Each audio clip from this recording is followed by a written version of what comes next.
ఉన్న బంగారాన్ని విడిపించి ఆ రోజు ఆన్లైన్ రేటుకే మేము కొంటాం. Sharma gold company. Hello views, welcome back to our channel. ఈ రోజు మనతో ఉన్నారు బీవీఎస్ఎస్ఆర్ రెడ్డి గారు. సార్తో మాట్లాడదాం. నమస్కారం సార్. శుభం విరాట్ గారు. సార్, మనం చేసే ప్రయత్నంలో హానెస్టీ, అలాగే మనం చేసే అఫర్మేషన్లో సంకల్ప బలం ఉన్నట్లయితే మన రిజల్ట్ ఏ విధంగా వస్తుంది అంటారు? దీనికి సంబంధించి ఏదైనా గ్రేట్ ఎగ్జాంపుల్ ఉందా? శుభం. Welcome to my home lucky home, Vedic Mahavastu and Manisutra. మనిషి అయి పుట్టినవాడు కారాదు మట్టి బొమ్మ, పట్టుదలే ఉంటే కాగలడు మరో బ్రహ్మ.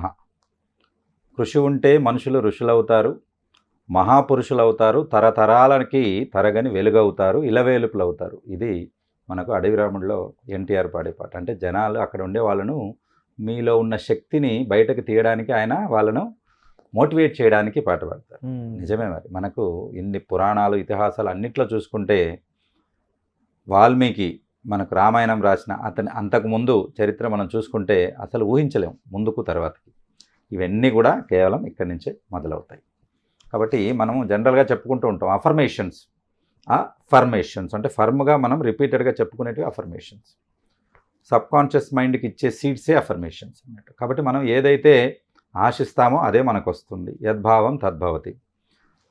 అలాంటి ఒక ఉత్తమమైన ఉదాహరణ, నమ్మితే అది మీ దరి చేరుతుంది అనేది ఉత్తమమైన ఉదాహరణ మనకి ఇక్కడే, ఎక్కడో ప్రపంచంలో కాదు, దేశంలో కాదు, మన పక్కనే తెలంగాణలో మహబూబ్ నగర్ నుంచి వచ్చిన అనన్యారెడ్డి గారు 3rd ర్యాంక్ అనేది యూపీఎస్సీలో రావడం జరిగింది. ఫస్ట్ అటెంప్ట్లో.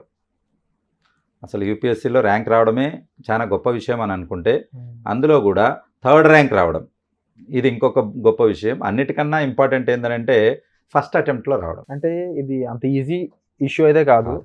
అంటే ఇందులో కూడా మేనిఫెస్టింగ్కి సంబంధించినవి ఏమైనా వర్క్ చేశాయంటారు? డెఫినెట్గా అండి. ఇప్పుడు తన గురించి మనం మాట్లాడుకుంటే, ఇక్కడ తను తీసుకున్న కొన్ని జాగ్రత్తలు, తర్వాత తనకున్నటువంటి పరిసరాలు ఏ రకంగా, తనకున్న మేనిఫెస్టేషన్స్ ఏ రకంగా ఇక్కడ వర్క్ చేశాయి అనేది ఒక్కసారి మనం చూద్దాం. సబ్జెక్ట్స్ చూసుకుంటే అక్కడ జియోగ్రఫీ, ఆంథ్రోపాలజీ మెయిన్స్. ఇక్కడ ఏంటంటే ఫస్ట్ ఇక్కడ ప్రిలిమ్స్, మెయిన్స్, తర్వాత ఇంటర్వ్యూ. 3 ప్రధానమైనటువంటి స్టెప్స్. అక్కడ అందరు మెయిన్స్ వరకు వెళ్తారు, ఎందుకు రాసేది ఉంటుంది కాబట్టి. ఎప్పుడైతే ఇంటర్వ్యూకి వెళ్తారో, ఇంటర్వ్యూలో 1:1 సెలక్షన్ ఉంటుంది. అంటే 100 మంది వస్తే 50 మందిని సెలెక్ట్ చేస్తారు, 50 మందిని సెలెక్ట్ చేయరు. కాబట్టి అంతటి ఫిల్టరేషన్ ఉంటుంది. ప్లస్ ఇండియాలో హయ్యెస్ట్ పెయిడ్, హయ్యెస్ట్ తర్వాత వాల్యూ ఉన్నటువంటి గవర్నమెంట్ పోస్ట్ ఏదైనా ఉందనంటే అది ఐఏఎస్. వాళ్ళు ఆర్బీఐ గవర్నర్ అయినా కావచ్చు, లేకపోతే ఒక గవర్నమెంట్ని లీడ్ చేసే చీఫ్ సెక్రటరీ కావచ్చు. కాబట్టి ప్రభుత్వాలకు, కేంద్ర రాష్ట్ర ప్రభుత్వాలకు మార్గదర్శకాలు చేసేంత గొప్ప వ్యక్తులు. అంటే మనకు కనపడేది మంత్రులు కనపడతారు, కానీ వాళ్ళ వెనకంతా రచన అంతా, ఆ కార్య, కర్త, కర్మ, క్రియ ఇవన్నీ కూడా వీళ్ళే ఉంటారు ఐఏఎస్. సో అంతటి గొప్పది. సో ఇక్కడ మనకు అనన్యారెడ్డి గారికి మనం చూసుకుంటే ఆమె చెప్పేది ఏంటంటే, బీ హానెస్ట్ యాజ్ పాసిబుల్. మీకు ఎంతవరకు ఉందో అంతవరకు హానెస్ట్ ఉండండి. ఫస్ట్ సబ్జెక్టుల వరకు వస్తే తను ఏ రకంగా మేనిఫెస్ట్ చేసుకుని ఏ రకంగా తను సక్సెస్ సాధించింది అనేది మనం చూసుకున్నట్లయితే, ఫస్ట్ అక్కడ సబ్జెక్ట్ను ఏం చేసుకుంది, కంటెంట్ను ఎంత కావాలో అవంతా ఫిల్టర్ చేసుకుని ఒక కంటెంట్ క్రియేట్ చేసుకుని ఆ కంటెంట్ను బ్రెయిన్ స్ట్రామ్ చేసింది. బ్రెయిన్ స్ట్రామ్ అంటే రిపీటెడ్ చేయడం. అఫర్మేషన్ అంటే అది. ఒక్కసారి బ్రెయిన్కి ఒకసారి 2 సార్లు చెప్తే లైట్ తీసుకుంటుంది. 5 సార్లు 10 సార్లు చెప్పారనుకోండి, ఇదేదో ప్రోగ్రామింగ్కు అని చెప్పేసి రెడీ అవుతుంది. అదే 100 సార్లు 1000 సార్లు మీరు చెప్పుకుంటూ వెళ్తే అది డీప్గా సబ్కాన్షియస్కి తీసుకెళ్ళేసి మీకు ఎప్పుడు కావాలో అప్పుడు మీకు రిటర్న్ ఇస్తుంది. 100,000 రెట్లతో రిటర్న్ ఇస్తుంది. ఇప్పుడు ఆడియన్స్ అనుకుంటారు, సార్ బీవీఎస్ఆర్ గారు చెప్పారు అంటే ఇలా చేస్తే వర్క్ అవుతుంది అని. కానీ చాలామందికి తెలియని విషయాలు ఏంటి అంటే, మీరు నాతో పంచుకునే విషయాలు, ఒక్కొక్క మనిషి ఒక్కొక్క రకమైన ప్రోగ్రామింగ్లో ఉంటాడు. వాడు ఒక్కొక్క రకమైన సిచ్యువేషన్లో బతుకుతూ ఉంటాడు. అందరికీ సేమ్ సిచ్యువేషన్స్ ఉండవు, అందరికీ సేమ్ ప్రాబ్లమ్స్ ఉండవు. ఇలాంటి వాళ్ళకి మెంటర్షిప్ అనేది చాలా అవసరం. వాళ్ళకున్న ప్రాబ్లమ్స్కి సరైన ఎఫర్మేషన్ వాళ్ళకి తెలిసి ఉండాలి, సరైన మేనిఫెస్టేషన్ టెక్నిక్ తెలిసి ఉండాలి. సరైన ప్రాసెస్ తెలియకపోతే వాళ్ళు రాంగ్ రిజల్ట్కి గురవుతుంటారు కదా. ఇప్పుడు ఈ అమ్మాయిలాగా వాళ్ళ లైఫ్లో వాళ్ళు అనుకున్న సక్సెస్ చూడాలంటే వాళ్ళు ఏం చేయాలంటారు? సబ్కాన్షియస్ మైండ్ని ట్రైన్ చేసుకోవాలి. ఇన్ఫ్యాక్ట్ మన సైకాలజీ లాంగ్వేజ్లో చెప్తే దీన్ని బ్రెయిన్ హైజాక్ అంటాం. అని అంటే ఒక పర్సన్ హైజాక్ చేస్తే మన కంట్రోల్లో ఉంటాడు. అలాగా మీ బ్రెయిన్ను మీరు హైజాక్ చేసి పెట్టుకుంటే మీకు అనుకూలమైన ఫలితాలు వస్తాయి తప్ప వ్యతిరేకమైన ఫలితాలు కావు. అంటే మీరు ఏది కోరుకుంటున్నారో దాని గురించి ఆలోచిస్తుంది, మీరు ఏది కోరుకుంటున్నారో అటువంటివే మనకు యూనివర్స్ కాస్మిక్ ఎనర్జీ నుంచి మీకు ఎనర్జీ తీసుకొస్తుంది. ఫర్ ఎగ్జాంపుల్ మనం అనుకుంటున్నట్టు ఇప్పుడు ఒక లక్ష్యం యూపీఎస్సీ అనుకోండి, మీరు దాన్ని సబ్కాన్షియస్ మైండ్కు ఫీడ్ ఇస్తే అటువంటి వాళ్ళే మీకు జతగా అవుతారు, అటువంటి వాళ్ళే మీకు సబ్జెక్టు క్రోడీకరిస్తారు. కాబట్టి వాళ్ళ చుట్టూతోనే ఉంటూ మీరు ఎప్పుడు కూడా దాని నుంచి బయటకు వెళ్ళరు. ఓకే. అంటే ఏదైతే ఈ సబ్జెక్టుకు సంబంధించిన మూడ్ కానీ ఆ గ్రూప్ కానీ ఉంటుందో దాని నుంచి డివియేట్ అవ్వరు, అదే సబ్జెక్టుకి ఉంటుంది. కాబట్టి మనం ఇంతకుముందే చెప్పుకున్నాం, ప్రతి మనిషికి కూడా సూర్యుడిలో ఉన్నంత వెలుగు అంత శక్తి ఉంటుంది, దాన్ని కేంద్రీకరించాలి. అలా కేంద్రీకరించాలని అంటే దానికి కొన్ని మెథడాలజికల్ పద్ధతి అనేది ఉంటుంది. ఈ మెథడాలజికల్ విషయాలకు వచ్చినప్పటికీ రీసెంట్గా కేవలం 999 రూపాయలకే మీరు ఈ మెథడ్స్ని వివరిస్తూ ఒక వర్క్షాప్ చేయబోతున్నారని తెలిసింది. అంటే ఈ వర్క్షాప్ ఎవరి కోసం అయి ఉంటుంది సార్? ఎలాంటి ప్రాబ్లమ్స్ ఉన్న వాళ్ళు ఈ వర్క్షాప్కి ఎన్రోల్ చేసుకోవచ్చు? లక్ష్యాన్ని చేరుకోవడంలో ఇబ్బందులు ఉన్నవాళ్ళు, రిపీటెడ్గా ఫెయిల్ అవుతున్న వాళ్ళు, ఇది బిజినెస్ కావచ్చు, జాబ్స్ కావచ్చు, లేకపోతే మ్యారేజెస్ విషయం కావచ్చు, రిలేషన్స్ కావచ్చు, ఏవైనా కానీ స్టడీస్ కూడా కావచ్చు.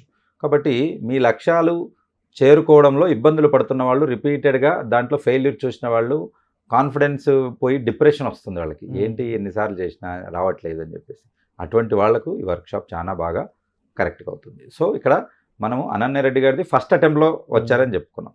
తర్వాత ఇంకొక అబ్బాయి కూడా ఫస్ట్ అటెంప్ట్లో వచ్చాడు, తనది 3rd ర్యాంక్ అయితే 88వ ర్యాంకు కౌశిక్ అనే అబ్బాయి కూడా వచ్చాడు. వీళ్ళందరూ మధ్యతరగతి నుంచి వచ్చిన వాళ్ళే. అలాగే ఇంకొక వండర్ఫుల్ ఏంటంటే 800 ర్యాంక్లో ఒక దివ్యాంగురాలు, ఇక్కడ అనిత అనే దివ్యాంగురాలు, వైజాగ్కి చెందినవారు. ఇక్కడ ఏంటంటే తను ఇక్కడ ఇంజనీరింగ్ చేసేటప్పుడు ఒక స్పైనల్ కార్డ్కి ఇన్ఫెక్షన్ వచ్చి వీల్ చైర్కే పరిమితం అయిపోయింది. అలాంటి సిచ్యువేషన్లో అందరూ ఏం చేస్తారు, ఇంకా అయిపోతాయి, జీవితం అయిపోయింది, ఇంకా ముందు ఏమీ లేదు, అన్ని అంగాలు బాగున్న వాళ్ళే డిప్రెషన్కి వెళ్ళి బెడ్ మీద పడుకొని తలుపులు మూసుకొని కూర్చుంటున్నారు. మరి అటువంటి వాళ్ళు ఎంత డిప్రెషన్కి రావాలి? కానీ తన సబ్కాన్షియస్ మైండ్కి అప్పుడే బీజం వేసుకుంది. ఇంట్లో కూర్చొని ఎక్స్టర్నల్గా డిగ్రీ కంప్లీట్ చేసుకుని తర్వాత అటెంప్ట్ చేస్తూ 4th అటెంప్ట్లో తను సాధించింది. ఎంత 800th ర్యాంక్ వచ్చింది, డెఫినెట్గా మంచి పోస్ట్ వస్తుంది. ఇక్కడ ఏంటనంటే ఏం చెప్పబోతున్నాను అనంటే వాళ్ళను దివ్యాంగురాలని చెప్పడంలో వాళ్ళని కించపరచడం మన ఉద్దేశం కాదు, వాళ్ళను అభినందించాలి. అభినందించి మీరు మోటివేట్ అవ్వాలి. అరే when that person can do, why can't I, right? కాబట్టి భగవంతుడు అందరికీ అంతే 1400-1200 గ్రామ్స్ బ్రెయిన్ ఇచ్చాడు. ఒకరికి ఏం ఎక్కువ ఇవ్వలేదు, ఒకరికి తక్కువ ఇవ్వలేదు. దాన్ని ఎలా వాడుకుంటారు అనే దాన్ని బట్టే మీకు దాని రిజల్ట్ వస్తుంది. ఒకరు దాన్ని బూజు పట్టేలా వాడతారు, ఇంకొకరు దాన్ని షార్ప్ చేసి 10 మందికి ఈ ప్రపంచానికి అవసరమైనట్టు ఇన్వెన్షన్ చేసి ఇస్తారు, ఇంకొకరు ఏమీ లేకుండా వచ్చామా తిన్నామా పోయామా అన్నట్టు వెళ్ళిపోతారు. కాబట్టి దాన్ని ఎలా వాడుకుంటాము అనే దాన్ని బట్టి మీకు రిజల్ట్స్ ఉంటాయి. ఏ పద్ధతుల్లో మీరు దాన్ని ట్రైన్ చేసుకుంటారు అనే దాన్ని బట్టి మీకు రిజల్ట్ ఉంటాయి. సో సబ్కాన్షియస్ మైండ్కు ట్రైన్ చేయడం అని అంటే ఒక సిస్టంలో ప్రోగ్రామ్ను మనము ఇన్స్టాల్ చేయడం, ఇంకా అది రన్ చేస్తూ ఉంటుంది, మీకు కావాల్సిన రిజల్ట్ ఇస్తూ ఉంటుంది. ఆ ఇన్స్టాల్ చేసే ప్రోగ్రామే మంచి ప్రోగ్రామ్ అయితే మంచి రిజల్ట్స్ వస్తాయి, బ్యాడ్ ప్రోగ్రామ్ అయితే అనుకోని ప్రతికూల రిజల్ట్స్ వస్తాయి. కాబట్టి అలాంటి బీజాలు మీరు కరెక్ట్గా చేసుకోవాలని అంటే సబ్కాన్షియస్ అనే వ్యవసాయంలో మంచి విత్తనాలు వేసుకుని మీరు మంచి పంటను ఆశించగలుగుతారు. జనరల్గా రిపీటెడ్ అటెంప్ట్స్ అయిన తర్వాతనే యూపీఎస్సీలో సక్సెస్ అయిన వాళ్ళు ఎక్కువ మంది ఉంటారు. అయితే ఫస్ట్ అటెంప్ట్లోనే సక్సెస్ అయిన అనన్యారెడ్డి మన హిస్టరీ కానీ ఆమె చదువుకున్న పద్ధతి కానీ మనకు ఏం చెప్తుందనంటే, ఇక్కడ మాక్ ఇంటర్వ్యూస్ అనేది ఎక్కువగా అటెండ్ చేయడం జరిగింది, మాక్ టెస్ట్లు ఎక్కువగా అక్కడ అటెంప్ట్ చేయడం జరిగింది. కాబట్టి ఇక్కడ ఏంటి, మీరు ఎంత చదువుతున్నారు అనేది తెలియాలంటే దానికి ఒక కొలమానం ఉండాలి, ఒక క్వశ్చనర్ ఉంటుంది, అంటే మీరు మళ్ళీ ఎగ్జామ్ అటెండ్ చేయాలి.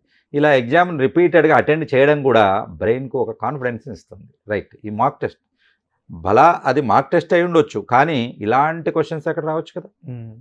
అలాగే మాక్ ఇంటర్వ్యూస్ ఎలా ఉంటాయి? ఈ మాక్ ఇంటర్వ్యూస్ ఎవరో మామూలు వాళ్ళు కాదు, ఐఏఎస్ఐ ఆల్రెడీ సర్వీస్లో ఉన్న వాళ్ళు కండక్ట్ చేస్తారు. అంటే అక్కడ ఇంటర్వ్యూ ఎలా ఉంటుంది అనేది ఒక రకమైనది. ఇవన్నీ కూడా సబ్కాన్షియస్ మైండ్కు ఫీడ్. వీటన్నిటితో పాటు తను ఏమన్నారు బీబీసీకి ఇచ్చిన ఇంటర్వ్యూలు ఏంటంటే, లక్ కూడా నాకు తోడ్పడింది అని చెప్పేసి. ఎందుకనంటే ఫస్ట్ అటెంప్ట్స్లో రావాలనంటే కంపల్సరీ.